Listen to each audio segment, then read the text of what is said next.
গাড়ি নাম্বার টাম্বার সব পাবো। স্যার হ্যাঁ স্যার কি স্যার একটা কথা বলার ছিল। বলো।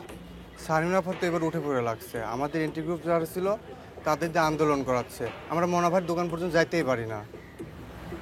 স্যার একবার পয়সাটা হারাইছে এখন আমার বিপুলটা হারাইতে চাই না স্যার। স্যার এটার ওই সত্যটা উদ্ঘাটন হওয়া খুব জরুরি ছিল।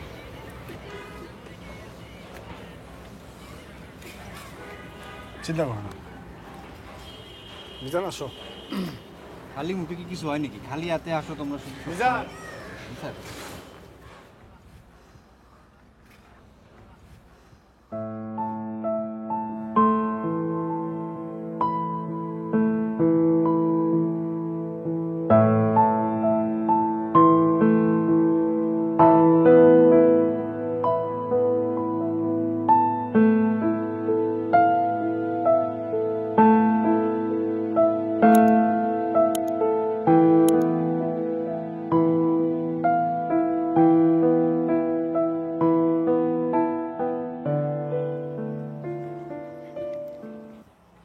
মিজান, জি স্যার, আমি আসলে শিওর, বুঝতে পারছো?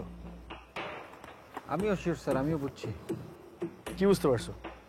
মার্ডারটা আসলে স্যার বিপুল করে নাই স্যার। এক্স্যাক্টলি, বিপুল মার্ডারটা করেনি। যদি সে মার্ডারটা করেই থাকতো তাহলে সে তো আর গামছা বেঁধে রক্ত বন্ধ করার চেষ্টা করতো না। জি স্যার, এই ব্যাপারটা আমি স্যার আগেই বুঝছিলাম, কিন্তু আসলে বলিনি স্যার। কেন বলো না বলো তো?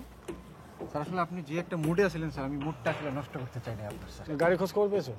স্যার, গাড়ির খোঁজটা করবো কখন স্যার? বড় স্যারের ডিউটি করতে করতে তো জান শেষ। মিজান, তোমাকে একটা কাজ দিলাম, তুমি একটা কাজও করতে পারো না ঠিক মতো। কি আশ্চর্য কথাবার্তা এগুলো! একটা গাড়ি খোঁজ পাবা না?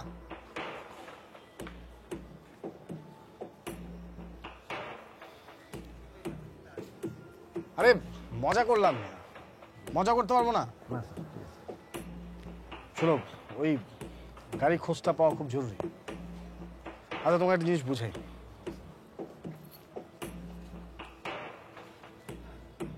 এই রোড,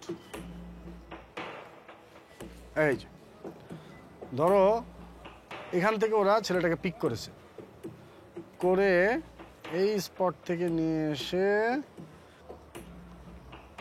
এই জায়গাটা হচ্ছে যেখানে ওরা বডিটা ফেলে দিয়ে যায়। তোমরা লাশটা কখন পেয়েছো? কখন? রাতের আনুমানিক স্যার 3টা বাজে, 3টার কাছাকাছি।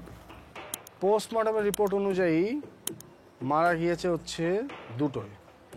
তার মানে হচ্ছে এই 1 ঘন্টার সময় লাশটা এই অত্র এলাকার ভিতরেই ঘুরছিল, এবং অবশ্যই সেটা একটা গাড়ির মাধ্যমে, এবং ওই গাড়িটা চেষ্টা করেছে কোনো একটা সেফ জোনকে খুঁজে বার করে। সো আমাদেরকে এখন এই কাজটাই করতে হবে যে আমাদের এই অত্র এলাকার ভিতরে কোন কোন রাস্তা রাত্রেবেলা আনচেক থাকে, সেই জোনগুলো মার্ক করে বার করতে হবে আজকে রাতে। চলো শুরু করে দিই, চলো।